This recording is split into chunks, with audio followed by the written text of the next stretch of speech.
Good afternoon. Very honored to be here, learning about the future. And I actually believe that future ready is a misnomer. Because after learning about the incredible things, endeavors, projects, academies that folks are running around the country, educating the next generation for jobs that we don't even know exist at this moment, that you are the future. So say it with me. We are the future. We are the future. One more time. We are the future. We are the future. And I mean it in a wholehearted way. I'll start by telling you that my computer academy teacher saved my life. It had to be an academy. And it made sense when I was invited here to speak. I said, I have to do this. I mean, Miss Russ, my high school teacher who started a computer academy because she knew that some of us had lost touch with education because it was a little bit too abstract for us. It was a little bit too test-centered for us. And she wanted to create a project-based learning space where kids could feel connected, where we would be learning about careers right there in that moment so abstraction could come down to the practical world. And because of this teacher, I am here today.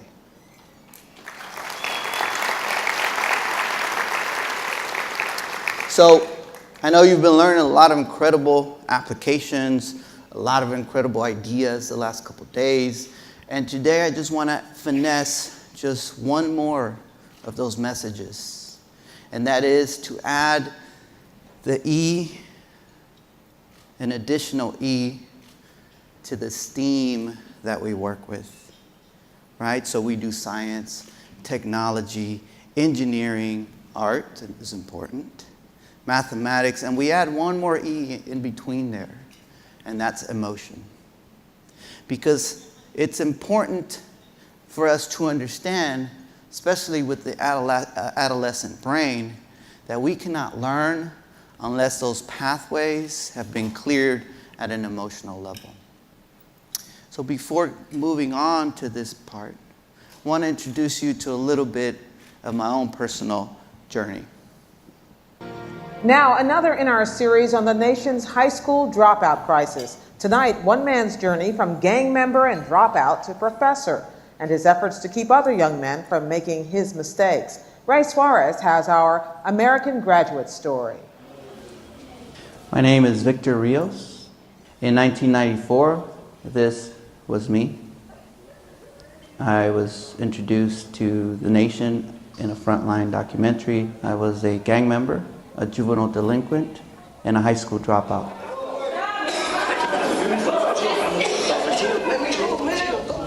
But in the 18 years that followed, Victor Rios earned his high school diploma, finished college, earned a PhD from the University of California at Berkeley, and wrote 2 books on his life and his research on juvenile delinquency.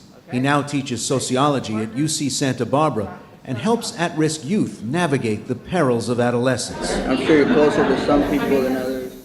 Rios is also a family man with a wife, Rebecca, and 3 children. Life is constantly busy. To be this far into the future, I feel like I've lived 2 lifetimes. 2 lifetimes. That is an important theme to remember as you mentor, as you teach, as you run academies, as you host interns, that some of the young people that we work with, that we help, that we support, have already lived an entire lifetime, struggling to survive, to help their parents make ends meet, struggling to get to school miles away, other side of town, struggling to be a young, responsible young adult, but still a child at heart. An example of this is my brother. He eventually became an engineer. But when he was 7 and I was 3, my mom had to go to work, and she would lock the door from the outside because she had no adequate childcare for us. So my 7-year-old brother had to take care of me. We lived on a second-story building. I had to make sure I wouldn't jump out or fall out of that window. He had to make sure I was properly fed and entertained for 10 hours a day. A baby raising a baby. And eventually, as my brother went through school, he struggled because he was helping the family make ends meet. And it took him a long time to get through community college because he was helping us make ends meet. And finally, he graduated with an engineering degree because he ran into a program at the community college that was career-based. We're going to prepare you for an engineering track. So he was one of those lucky ones that found this kind of program. Second chances are important, and mentors and educators are the ones that can provide those second chances for the young people that are out there struggling. But many times, we've seen this in the news. When we see young people that are struggling, we think negative things. We think that they are in peril. We think that they are at risk, and we label them as at risk. And I want to propose that maybe we start to change the way we think about young people that have been left behind. Because what you label me determines how you will treat me. And if you label me a risk, then I'm going to be treated as a risk. And maybe I'll start to act like a risk.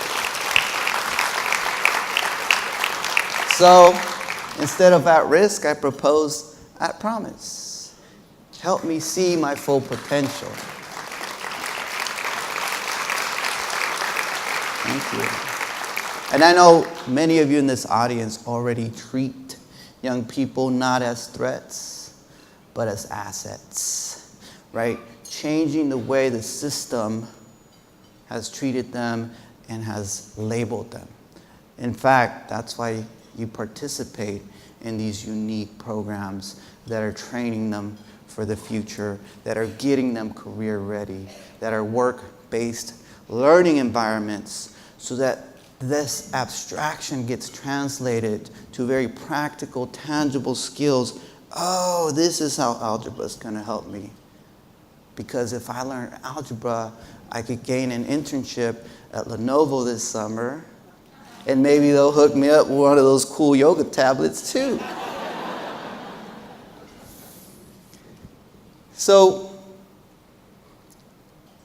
I was one of these kids. I'm kind of in the background on one of these slides there. I'm right in the middle with a white hat and wearing all black at the very bottom of the image. And I was lost. I was trying to make ends meet, and I did it the wrong way. I was on the streets. I was stealing cars. I was arrested. I went to juvie 3 times. I dropped out of school. I really didn't care about consequences because I needed to survive, because I was in detriment and hopeless.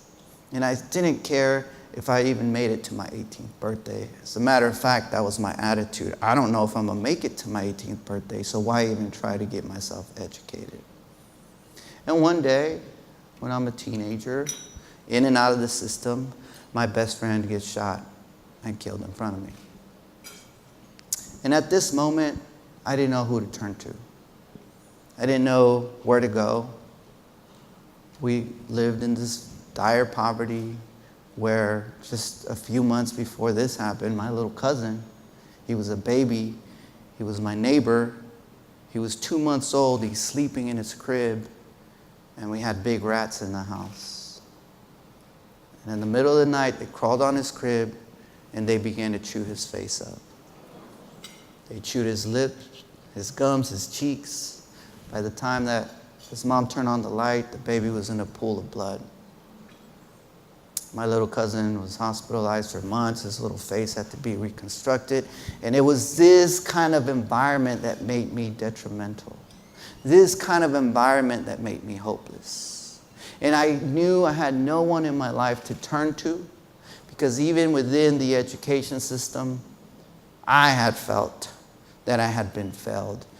By 3rd grade, a teacher kicked me out of class because I was sitting in the front, and she asked me to read a word on the board, and I refused to. And she started yelling at me, and I refused to read the word, so she kicks me out. The reason I did not read the word, I needed glasses. We have an education system where sometimes we forget that be prepared to learn is fully charged with middle-class values, that some of our working-class children may not have gotten an adequate meal or adequate stability in the neighborhood they come from at an emotional level. And so we need to bring them in, ground them, take them through some mindfulness experiences, and get them back in learning mode, in future-ready mode. But at this moment, this teacher did not know I had a health crisis going on. By the way, I didn't realize I needed glasses till I was 14 years old. That was the first time I saw an optometrist. I get kicked out and I lose faith, right? Because I go to the principal, he starts yelling at me. And I'm like, man, forget school. So I didn't know who to turn to when my friend was killed. But one person at school did reach out to me one day. And she said to me, Victor, when you're ready, I'll be here for you. And that person was my teacher, Miss Russ.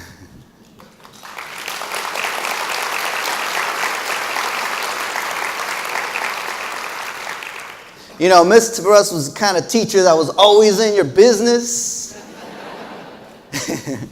She's the kind of teacher you can't appreciate as a teenager, because that lady's crazy. She's the kind of teacher that I would hide from. And here I am, ironically, walking down the hallway, even though I had dropped out of school already, to go look for my teacher. I'm walking down the hallway, purposely back and forth pacing in front of her classroom. She comes out of her class. She says, Victor, are you okay? I heard what happened. I'm trying to be tough, and I'm like, yeah, I'm all right. And right then and there, this lady taps me on the shoulder, and all my pain, all my fear, all my anger began to grow, and I began to cry like a little kid in front of the whole school. And in this moment, I wanted to melt away with my tears and drain into the gutter and never return. And you know what this teacher did? She opened up her arms. She gave me a hug. She said, Victor, I am here for you. If you're ready to change your life around, I'll be here for you, but you have to do the work. You see, educators, mentors, sometimes we think that giving kids second chances and being there for them and finding ways to get through their emotional issues is giving them a free handout. But in reality, what we're doing is we're clearing those pathways for learning and for preparing for the future as we address their emotional needs. That's what Ms. Russ knew.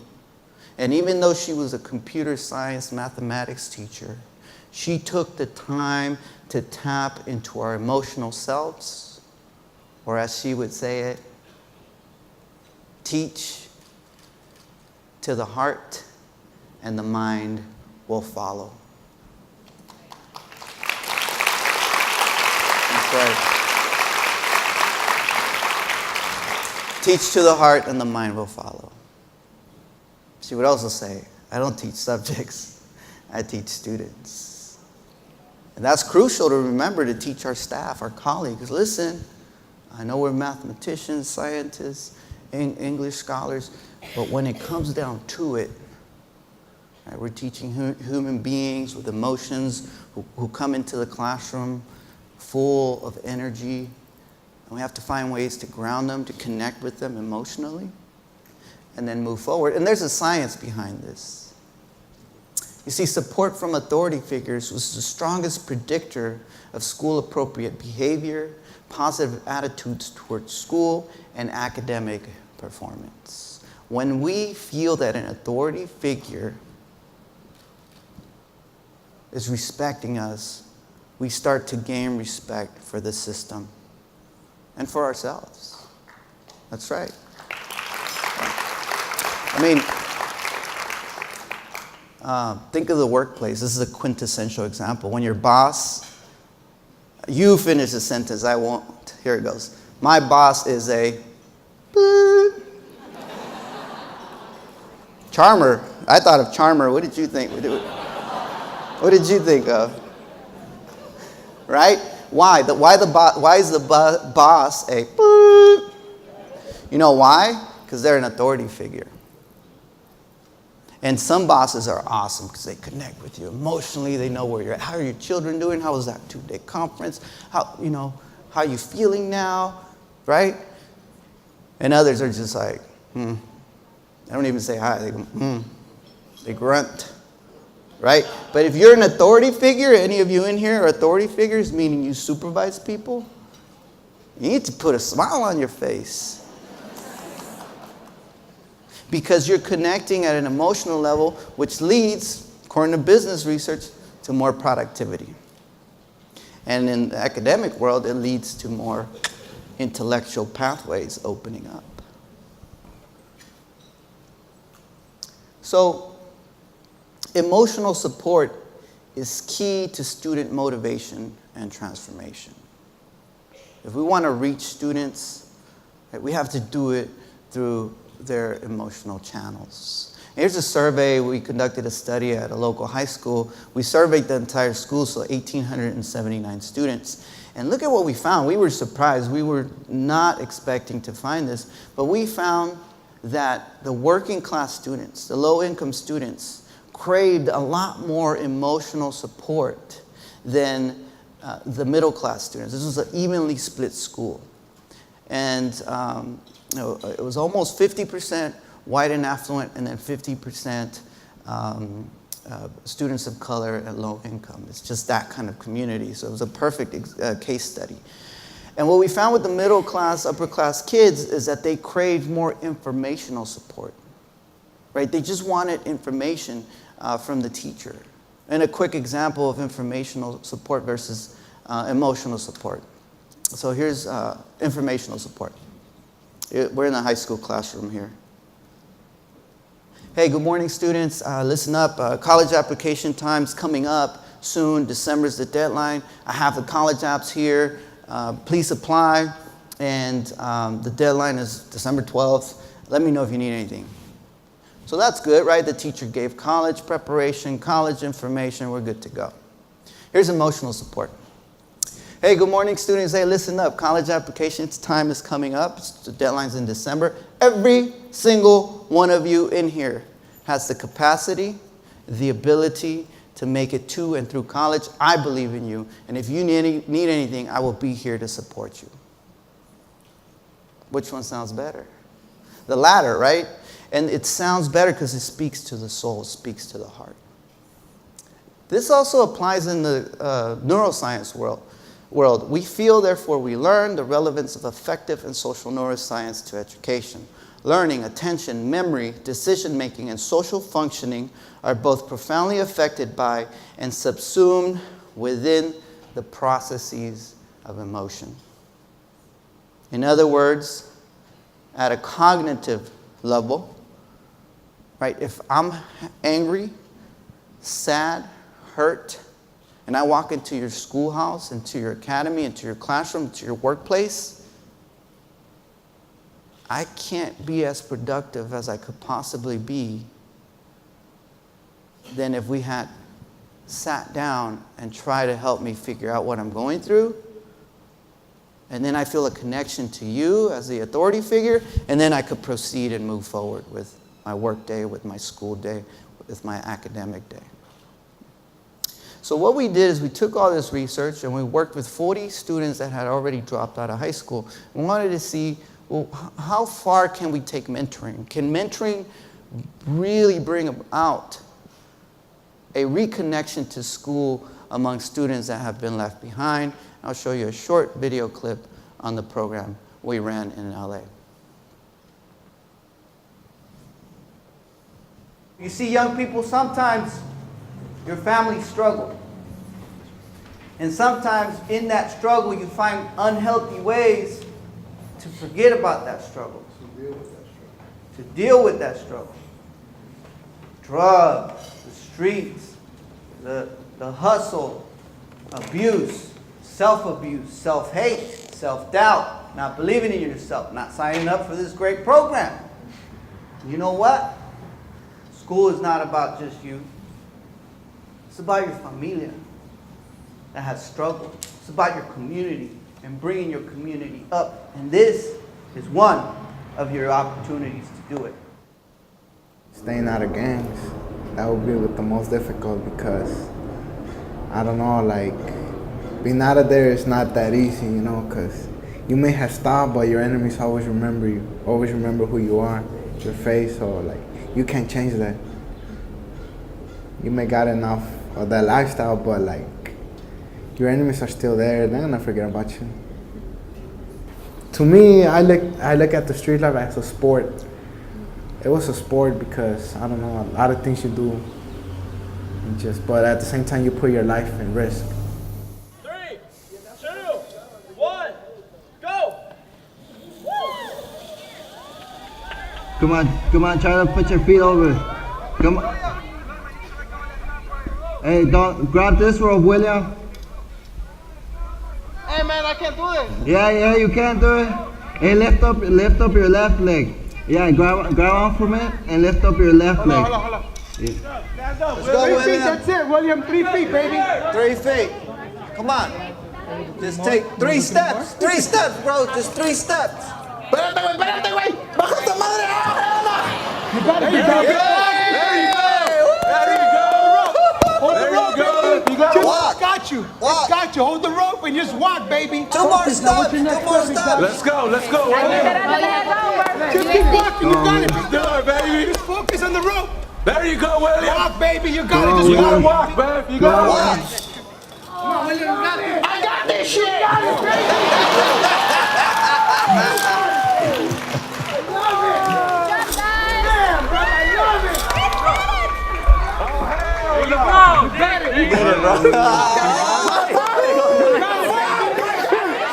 Nah, hell no. En esta fila fue chingón.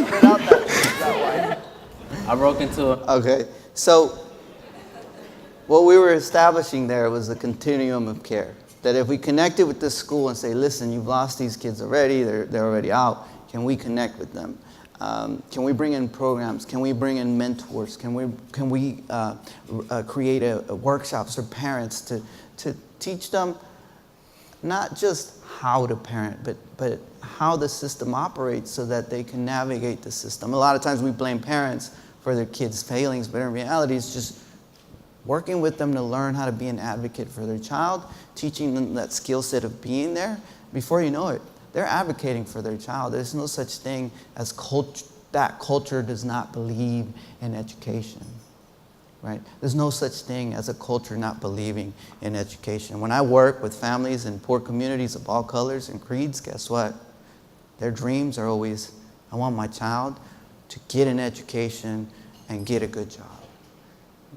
And so we have to get rid of that logic, right? There's these faulty families that are sending us faulty kids, right? The threat-based perspective. The asset-based perspective is, wow, these are working class families. What's the number one thing you can rely on from a working class family in terms of passing on values? Well, there's a reason why they call us working class. They teach us a hard work value, a hard work ethic. And even if we don't want to participate in it because of the environment that some of us grow up in, we're forced to, because you have to work hard just to get, your bread for the day, your tortillas for the day, right? When we were younger, we would wait in line to get government cheese, a big block of yellow government cheese.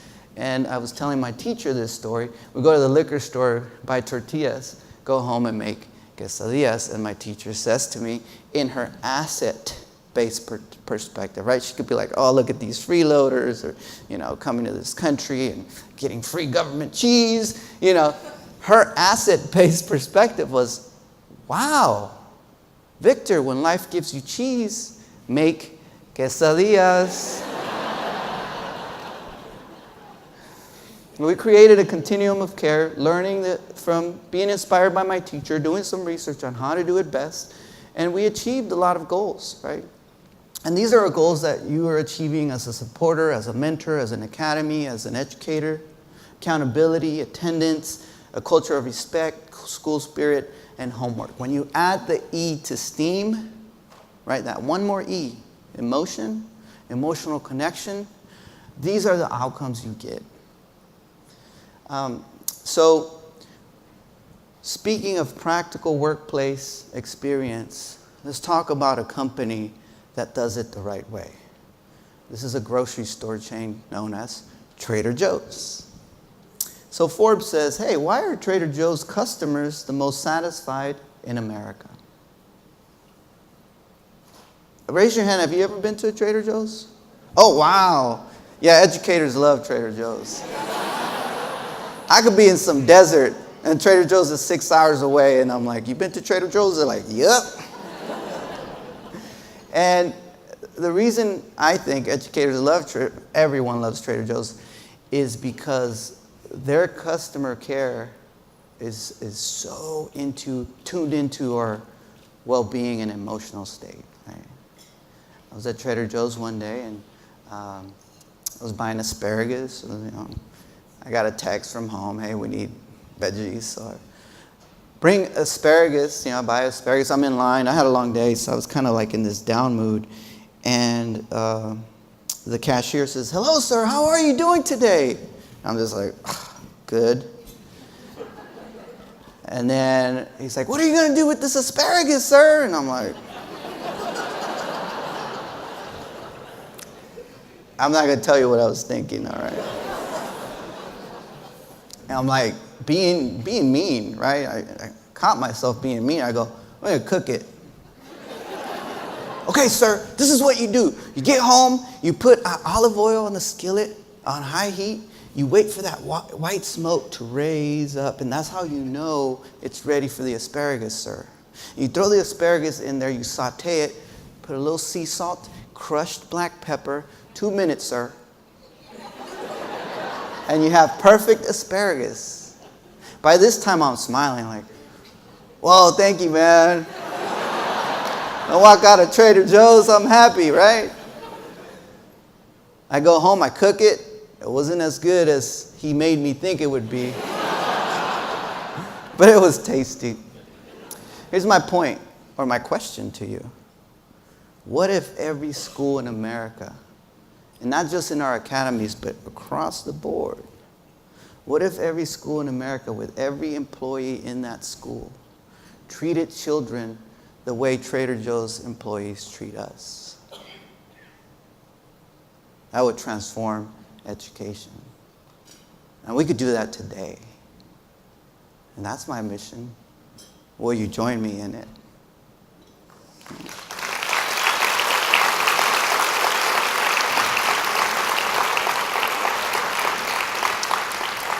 So I'm proud to tell you that with the help of my teacher, I changed my life around, went back to school. I graduated on time and with my class, and right around graduation time, my teacher says to me, Victor, I'm so proud of you. I knew you could do it. Now it's time to go to college. College, me, man, what is this teacher smoking thinking? I'm going to college. Man, I got a high school diploma. My mom has a 3rd grade education. I'm on top of the world. I'm future ready right now. Because, it was abstract to me. What is college? I don't know anyone that went to college in my family, in my neighborhood. And she says to me, well, what kind of life you want to live in the future? And she walked me through they call it a reality check workshop, where you fill out your monthly itemized spending 10 years from now. You should try it with your students. I'm sure some of you have. And I came to a realization that the annual salary I needed was a college salary. So I said, now I have to go to college. So I applied to college with the help of my teacher and my mentors that were from the university and from industry. One of them was a banker. They helped me apply. They encouraged me to apply. Most of it was emotional support. That you could do it, man. You got this. You got this. Let me read your statement. You got this. You could do it. I applied to college. A few weeks later, I get a letter. Congratulations, you've been accepted to California State University. I couldn't believe my eyes. Right below it said, you've been accepted under probationary status. I said, probation? I'm already on probation. That don't matter.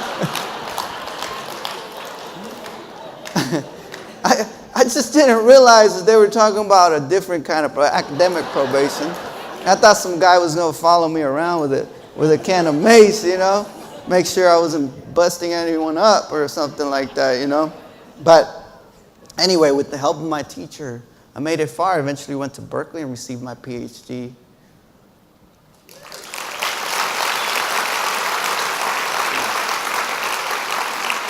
And all this time, every time I would graduate, I'd be like, Miss Russ, man, Miss Russ hooked me up, Miss Russ. Every time I graduate, well, my brother would tell me, hey, bro, when are you going to stop graduating? Because I had so many graduations.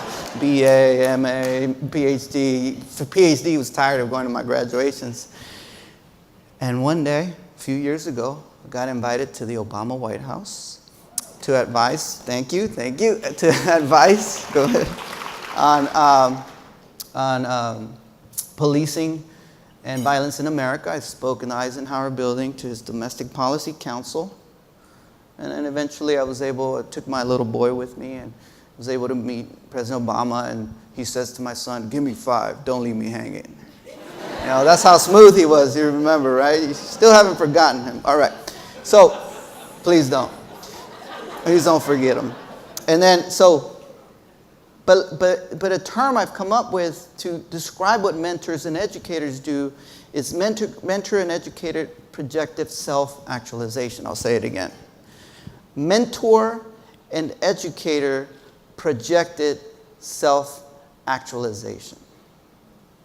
And what I mean by that is that you project for the child a future. Just like these projectors are projecting for you my presentation, you project for them a future that they have yet to even imagine.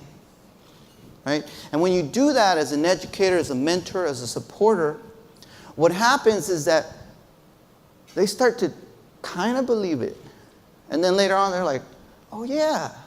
And one day my teacher said to me as I was graduating, she says, Victor, one day you will at vice presidents. Ha ha ha, you crazy, Miss Russ. And there I was.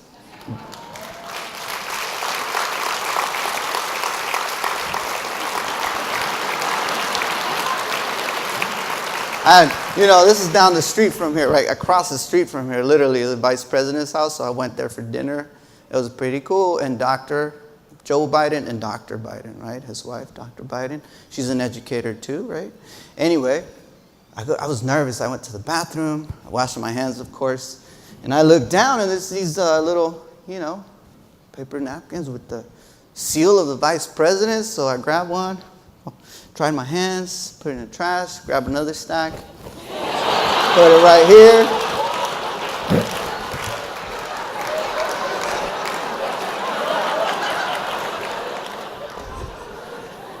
Get on an airplane, go home, brought home a souvenir. Hey, listen. You can take me out of Oakland, California, but you can't take Oakland, California out of me, all right?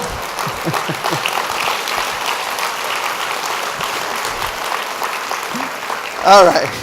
So in conclusion, because of someone like you, I found a key. An educator, an academy, and a mentor, the computer academy, my teacher, Miss Russ, and then the 2 mentors she hooked me up with. And this key was the key to an education, the key to success, but also a key to financial stability. You see, when I graduated with my PhD on a Sunday, on a Monday, I was at the bank applying for a home loan. I received a home loan, went and bought a house, put the key to the house in my pocket, drive to my mom's dilapidated apartment, knock on her door. She opens the door. She gives me a smile that a mom gives when she hasn't seen you in a while. How are you, son? I pulled the key out of my pocket. I said, Mom, I'm sorry you had to wait 30 years for this, but here are the keys to your house.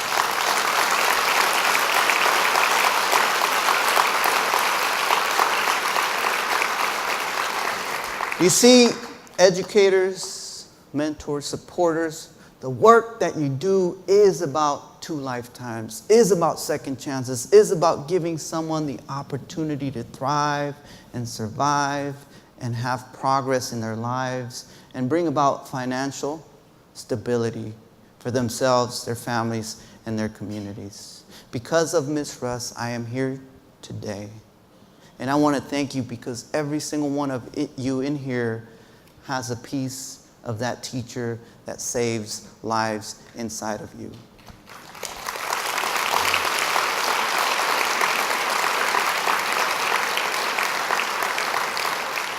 My teacher believed in me so much, she tricked me into believing in myself. Thank you very much for your time. Thank you. Thank you. Thank you. Thank you.